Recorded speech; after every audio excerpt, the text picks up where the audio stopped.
Elhamdülillah, innel hamdülillah, nahmaduhu ve nesta'inuhu ve nestağfiruh ve na'udhu billahi min şururi enfusina ve min seyyiati a'malina. Men yehdihillahu fela mudille leh ve men yudlil fela hadiye leh. Neşhedü en la ilahe illallah vahdehu la şerike leh ve neşhedü enne Muhammeden abduhu ve resuluhu erseleh. Ya eyyühellezine amenu ittaqullaha hakka tuqatih ve la temutunne illa ve entum muslimun.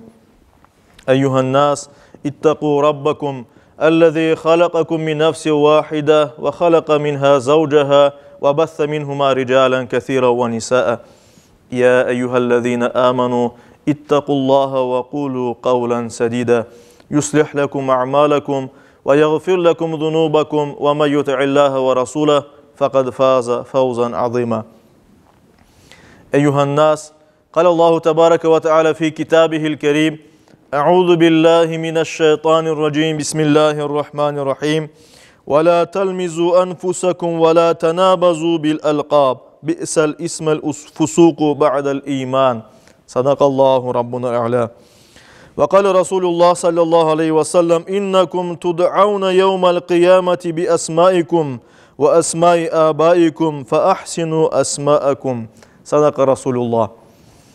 Saygılı cemaat-i Müslümin, hürmetli Müslümanlar, Peygamberimiz Muhammed Mustafa sallallahu aleyhi ve sellem dinimizin temelini teşkil etken, medeniyetimizin temelini teşkil etken değerlerimizge her daim büyük emniyet gösteriydi.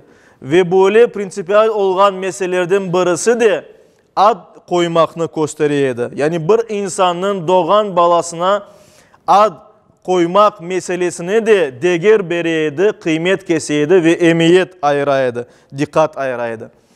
Bukhari'de geçken bir hadis-i şerifte anlatılar ki Peygamberimiz sallallahu aleyhi ve sellem iki torunu Hasan ve Hüseyin adlarını verdi. İki oğlan bala torunçuğu var idi. Hazreti Ali'nin, Hazreti Fatma, Allah onlardan hepsinden razı olsun. Ve onlara işte şu adlarını koydu. Yani Hasan ve Hüseyin bildiğimiz adlar. Ve ad koyganda güzel ad sayladı onlar için. Yani bu adların manası güzel ve dülber manasına gelmektedir. Ve bu adlarını koyganda hadiste anlatılganı üzere en evvela balaçıklarını kiçkene doğan, yanı doğan balaçıklarını şefkatle yavaştan kucakladı. Ondan sonra sağ taraflarına, sağ kulaklarına yavaştan bağırmadan ezan okudu. Ve üç kere adlarını ayıttı. Sonra sol kulağına kametini okudu. Yavaştan ve gene de üç kere adlarını ayıttı. Ve böylece adlarını koydu. Adlarını koygandan sonra ise onlar için dua etti.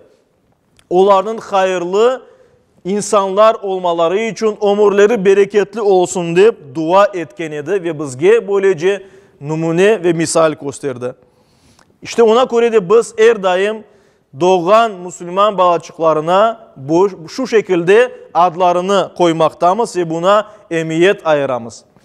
Saygılı cemaat-i Müslümin, Peygamberimiz sallallahu aleyhi ve sellem ezanın ve kametinin sözlerini okup aslında o sözlerdeki büyük manalarını onlara telkin eteydi, anlataydı, yetkizeydi birinci doğan vaktlarından.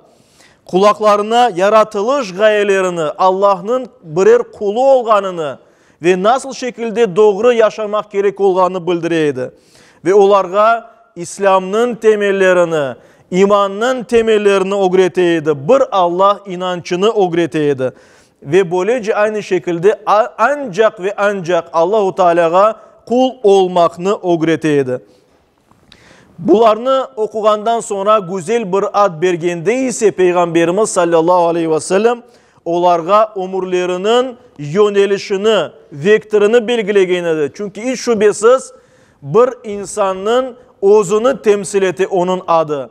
Ve insanın adı nasıl olsa onun ömür hayatına, yoluna adı tesir etmekte, bir vektör vermekte.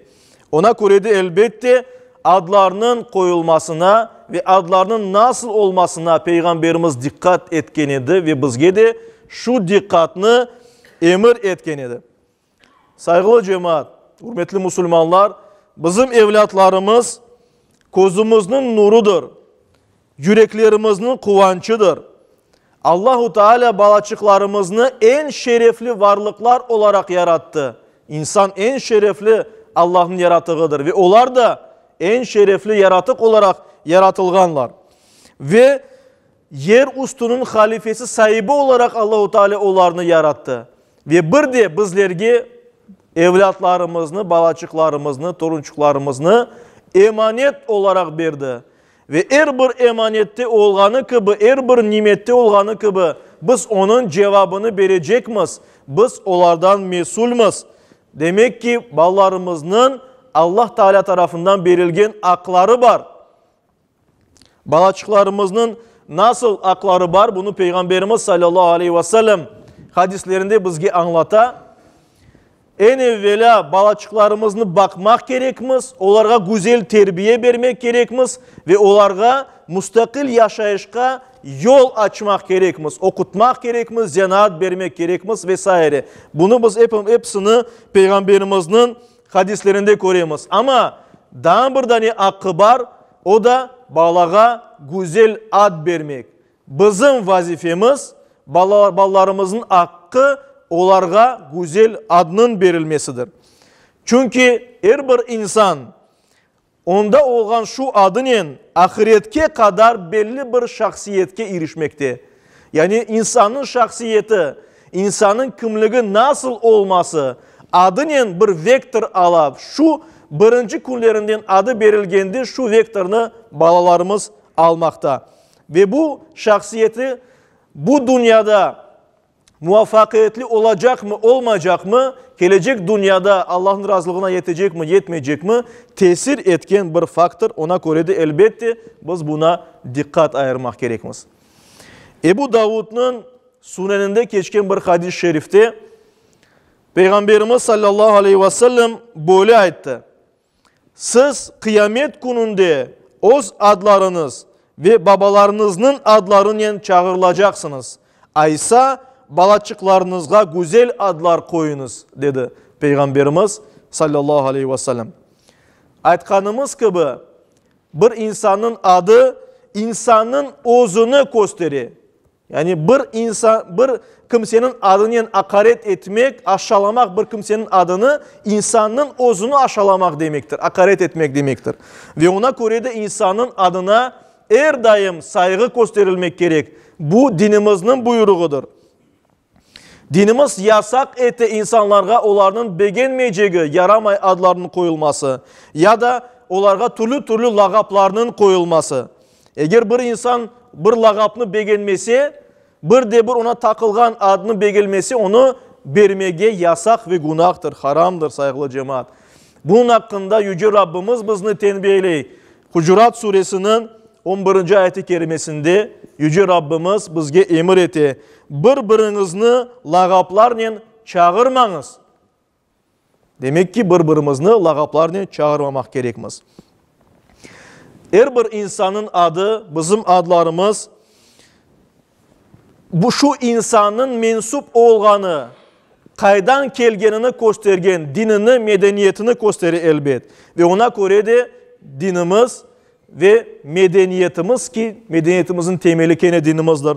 Adga emiyet bergen, adlarga emiyet bergen ve her daim dinimiz tevsiye etken adlarının koyulmasını bizge buyurgan.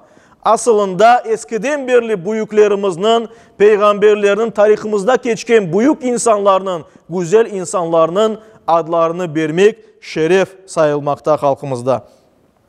Ve ad koyulganda asıl olgan şey budur saygılı cemaat. Adının kulakka hoş kelmesi değildir. Elbette kulakka hoş kelgen dülber böyle söylenişi dülber adlar koyulmak mümkün. Ama bununla beraber onun manası da güzel olmak gerek. Yani bir insanın adının manası onu ahlaki pişkinlikке, güzelliklerge, yüce maksatlarga eriştirmek gerek. Güzel bir vektör vermek gerek onun hayatında. Ve ona göre de Peygamberimiz mesela Muhammed Mustafa sallallahu aleyhi ve sellem insanın şerefine yaraşmagan, insanın büyüklüğüne, insanın haysiyetine, yaraşmagan, yamanlık, türlü nefret duygularını kozgatkan, manası yaramay olgan adlarını değiştirgen edi. Ve onun yerine güzel adlar koyaydı insanlarga. İşte saygılı cemaat-i muslimin, dinimizin şu emirlerine, şu yoluna, Peygamberimiz sallallahu aleyhi ve sellem aytkanlarına, Allah'ın emirlerine kulak asmak gerekmiz, boysunmak gerekmiz, şu doğruda hareket etmek gerekmiz ve ona göre de balaçıklarımızga manalı, güzel manası olgan, kulakka hoş gelgeni gibi manası da güzel, hoş olgan adlar vermeye tırışayıq.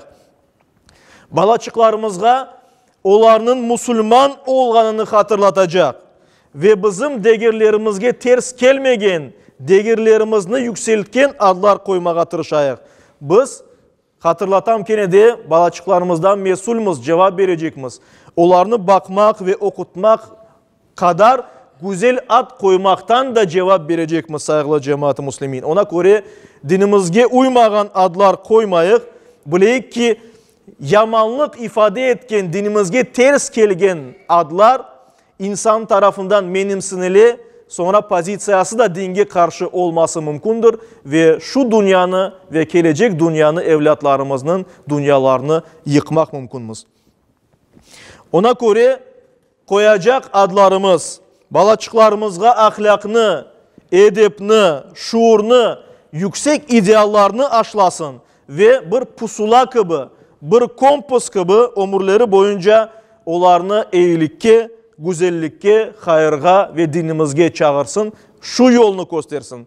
İşte Yüce Rabbimiz her birimizge Allah-u Teala bizge çizip göstergen şu yolda olmağa nasip eylesin. Balaçıklarımızga güzel manalı adlar koymağa ve onlarını hayırlı evlat dayın, hayırlı evlatlar olarak yetiştirmeye nasip eylesin. Yüce Rabbimiz umurumuzni, hayatımızını, yapkanlarımızını dinine göre doğrulasın. Müslüman olarak yaşap, Müslüman olarak son nefesimizni vermeye bizge ve yakınlarımızga nasip eylesin. Amin.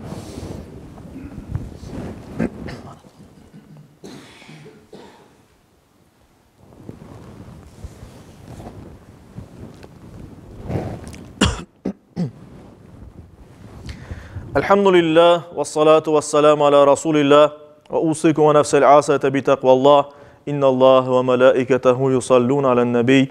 Ya eyyühellezine amenu sallu aleyhi ve sellimu teslima.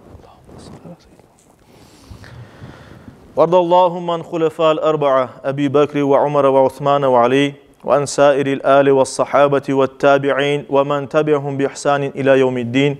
وأنا معهم بأفك وكرمك يا أكرم الأكرمين ويا أرحم الراحمين.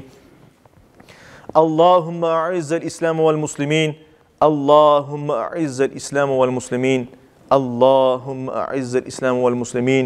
واحمي حوزة الدين ودمر أعداء الدين وألف بين قلوب المسلمين ووحد صفوفهم واجمع كلمتهم على الحق يا رب العالمين. وانصر دينك وكتابك وسنة نبيك محمد صلى الله عليه وسلم وآله أجمعين. عباد الله إن الله يأمر بالعدل والإحسان وإيتاء ذي القربى وينهى عن الفحشاء والمنكر والبغي يعظكم لعلكم تذكرون. صدق الله ربنا الأعلى ويقيم الصلاة.